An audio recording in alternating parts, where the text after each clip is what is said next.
শিয়া এটা এমন একটি সম্প্রদায়, শিয়াদের পরিচয় জানার আগে শিয়া শব্দের অর্থ আমাদের জেনে নেওয়া দরকার। শিয়া শব্দটি বলতে মূলত দল, উপদল বা অনুসারীদের কোনো গোষ্ঠী এটা বোঝানো হয়।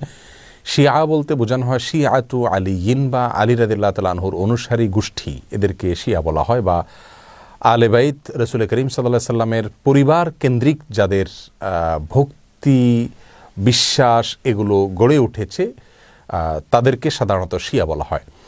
শিয়াদের উৎপত্তি এটা সাহাবায়ে কেরাম রিদওয়ানুল্লাহ আজমাইন তাদের যুগ থেকেই বলতে পারি, এবং শিয়াদের উৎপত্তির পেছনে যে লোকটি ছিল তার নাম হলো আবদুল্লাহ ইবনে সাবা। ইহুদি ছিল, পরবর্তীতে এসে মুসলিমদের বেশ ধারণ করে মুসলিমদের ক্ষতি সাধন করার জন্যই মূলত এই গ্রুপটির তারা আবিষ্কার করে।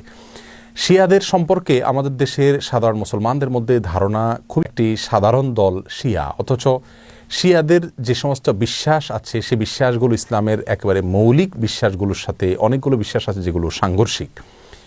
অনেক ভাই বোনরা মনে করেন যে শিয়াদের সাথে আহলে সুন্নাহ ওয়াল জামাআতের, অর্থাৎ যারা কোরআন এবং সুন্নাহকে দলিল হিসাবে গ্রহণ করে সেটাকে অনুসরণ করে, তাদের সাথে শিয়াদের একটা পার্থক্য তারা মনে করেন যে শুধুমাত্র খেলাফত নিয়ে, অর্থাৎ আবু বকর রাদিয়াল্লাহু তাআলা এবং আলী রাদিয়াল্লাহু তাআলা আনহুর ভিতরে কে বেশি খেলাফতের হকদার এটা নিয়ে মত পার্থক্য। আসলে বিষয়টা তা নয়, বরং শিয়াদের বিশ্বাসগুলোকে একত্র করা কঠিন। তাদের মধ্যে অনেকগুলো দল উপদল আছে, তার ভিতরে কমন কিছু বিশ্বাস আছে বেশিরভাগ শিয়ারা লালন করে।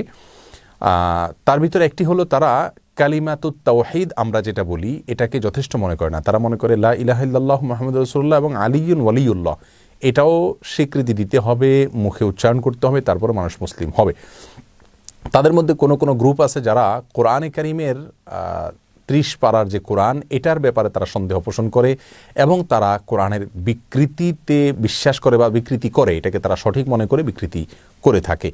তাদের মধ্যে বড় অংশ বা সবচেয়ে বেশি অংশ বলা যেতে পারে, তারা প্রায় সবাই বলা যেতে পারে তারা সাহাবীদেরকে সবাইকে, কয়েকজন বাদে আলী রাদিয়াল্লাহু তাআলা আনহু, আব্বাস রাদিয়াল্লাহু তাআলা আনহু সহ কয়েকজন বাদে হাসান হোসেন, ফাতেমা রাদিয়াল্লাহু তাআলা আনহুম সহ আহলে বাইত যারা, তারা ছাড়া বাকিদেরকে তারা কাফের মনে করে এবং সাহাবীদেরকে গালমন্দ করাটা এটাকে তারা সওয়াবের কাজ মনে করে, ইবাদত মনে করে।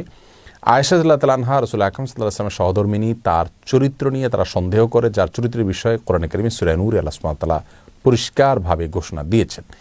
যাই হোক, এ হলো মোটামুটি শিয়াদের কয়েকটা জঘন্য বিশ্বাসের